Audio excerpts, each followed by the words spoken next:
Alla grande! Quest'oggi abbiamo l'onore di ospitare nel mio programma Parliamo di musica il maestro Vladimir Zubisky. Siamo a Pesaro, città in cui vive il maestro Zubisky.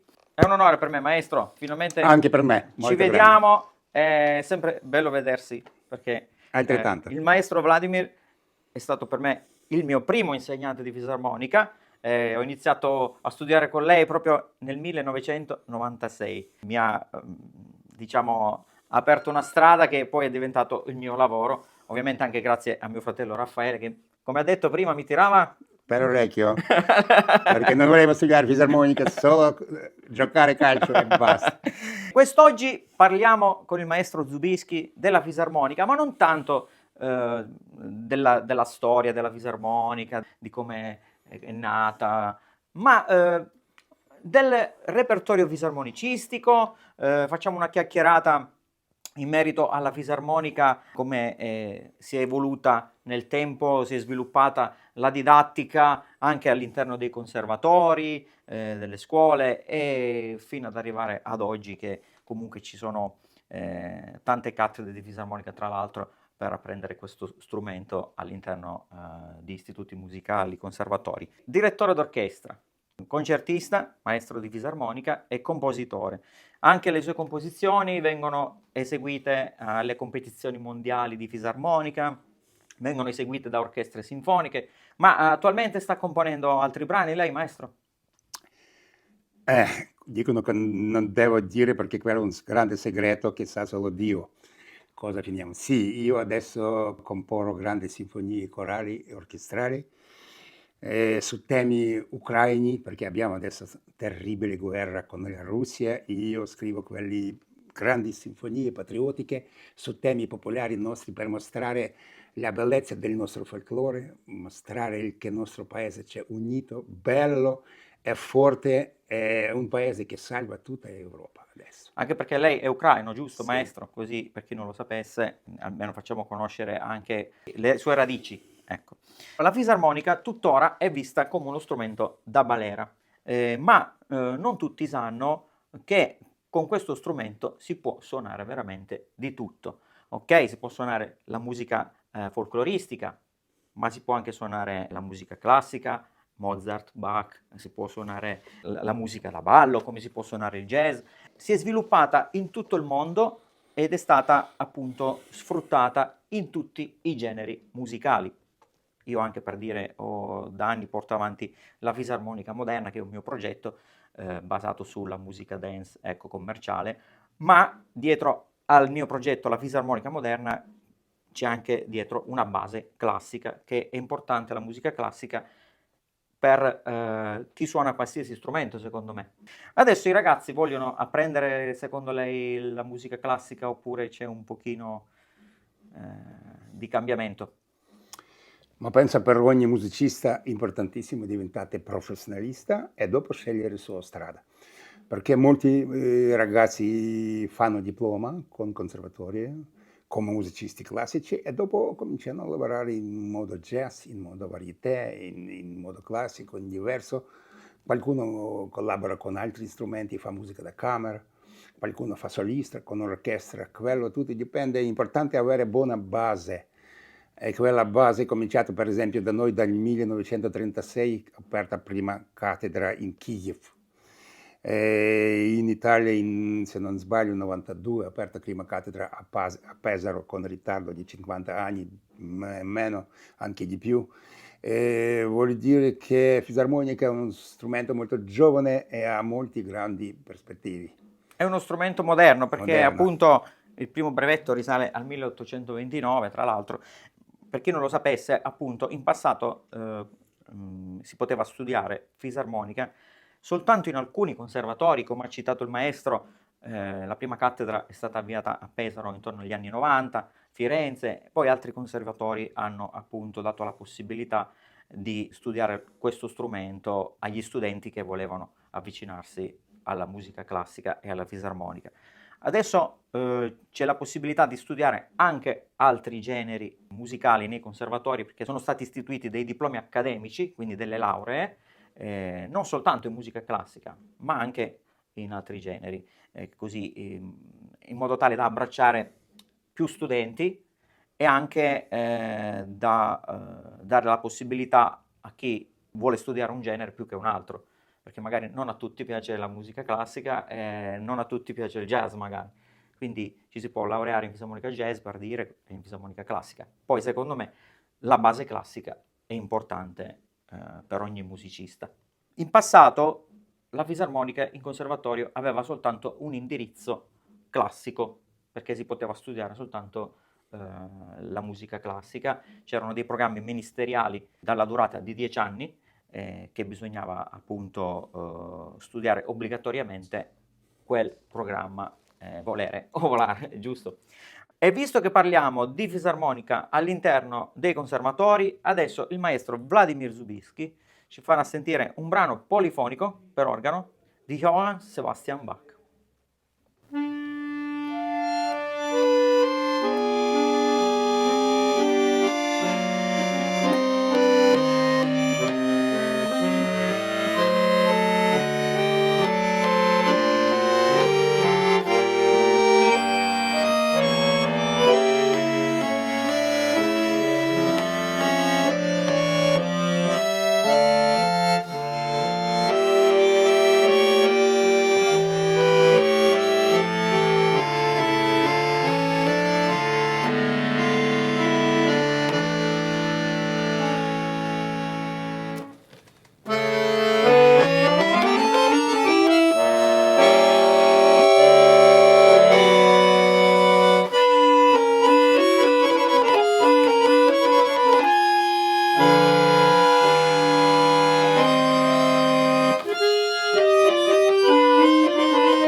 Fantastico, un brano polifonico e organistico questo brano, giusto? Sì, quello frammento dal grande capolavoro di Johann Sebastian Bach, Fantasia e fuga in sol minor per organo. Quindi i ragazzi che vogliono studiare fisarmonica è giusto che conoscano anche questa musica perché è completa. Questa musica comprende tutto, vero maestro?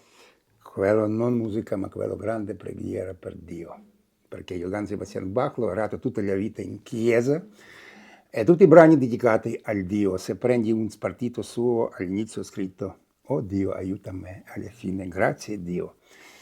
Vuol dire che quella è una musica spirituale molto profonda e non è noiosa. Penso chi capisce capire musica di Johann Sebastian Bach diventa più saggesto del mondo. E visto che parliamo di Bach, mandiamo in onda un frammento di una mia registrazione, un preludio in Mi minore per organo di Johann Sebastian Bach.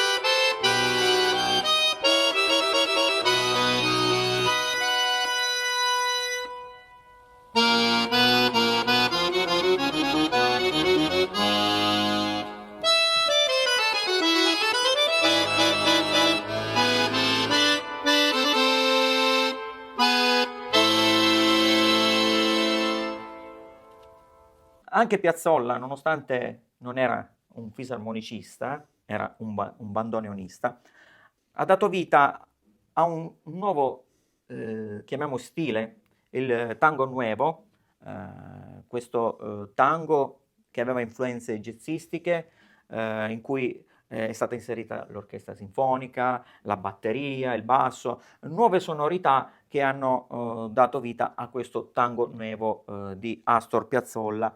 So che lei ha realizzato un brano per fisarmonica, che tra l'altro viene eseguito da molti fisarmonicisti in tutto il mondo, omaggio ad Astor Piazzolla, giusto?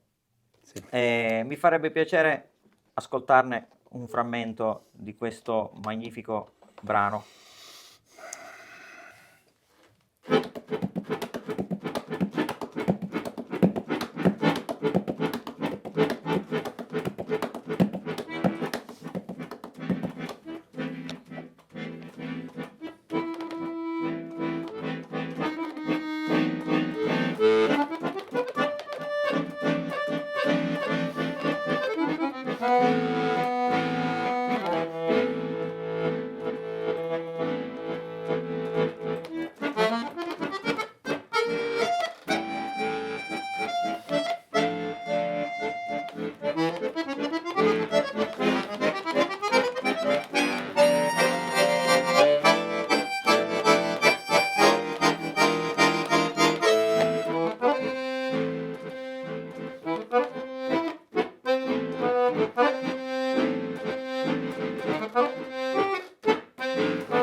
Omaggio ad Astor Piazzolla, un frammento di questa magnifica composizione del maestro Vladimir Zubisky. Tra l'altro, lei mi ha regalato in passato lo spartito. Prometto che lo studierò. Questo brano è ricco di musica, ma anche di effetti che sulla fisarmonica sono veramente interessanti. Ha utilizzato l'effetto della percussione, questo glissato col cluster, giusto? E tanti altri effetti abbinati anche alla voce. Con questi effetti fisarmonicistici che danno la possibilità di sfruttare tutte le potenzialità dello strumento, sono state create diverse composizioni di musica contemporanea. Un brano d'effetto che io ho preparato molti anni fa è Anatomic Safari di Norgard, un compositore danese, che ha creato questa composizione di 9 movimenti e ogni movimento ha una caratteristica. Ha utilizzato appunto l'effetto della percussione, ha utilizzato l'effetto del vibrato del mantice, la distorsione, il respiro del mantice e altri effetti, e io voglio far sentire anche poche misure di respiration, che è il primo movimento di questa composizione di Norgard, che si chiama Anatomic Safari. Manderò in onda anche lo spartito e farò vedere che gli effetti sono scritti, quindi non vanno suonati a caso. Un piccolo esempio.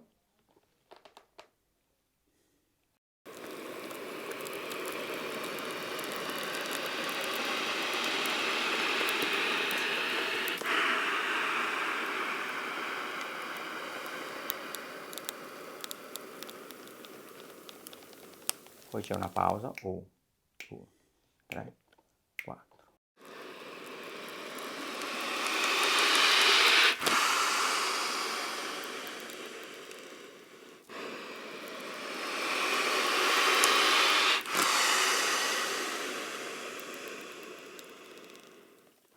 ho battuto il tempo per far capire che bisogna stare anche a dei parametri che sono scritti. Respiration è un brano molto interessante perché si distingue per la dinamica, per il vibrato e per l'effetto del respiro prodotto dalla valvola di sfiato del mantice. Maestro, prima di chiudere però vorrei sentire ancora un frammento e poi chiudiamo insieme in allegria. Voglio fare un pezzettino di musica ucraina, un frammento da un quaderno musicale dove descritti i nostri montagni Carpazi, una zona più bella del mondo.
Grazie maestro per aver accettato il mio invito, il maestro Vladimir Zubisky, compositore, direttore d'orchestra, nonché maestro di fisarmonica. È stato un Grazie a piacere. te, Ne grazie a te. suoniamo una insieme? Sì. Che dice? La improvvisiamo Facciamo al brucio? coda. Allora, visto che prima si parlava di Astor Piazzolla, chiudiamo in bellezza e in allegria con questo Libertango. Grazie a tutti voi e alla prossima puntata di Parliamo di musica.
Vi invito a seguirmi sui miei profili social Mimmo Mirabelli.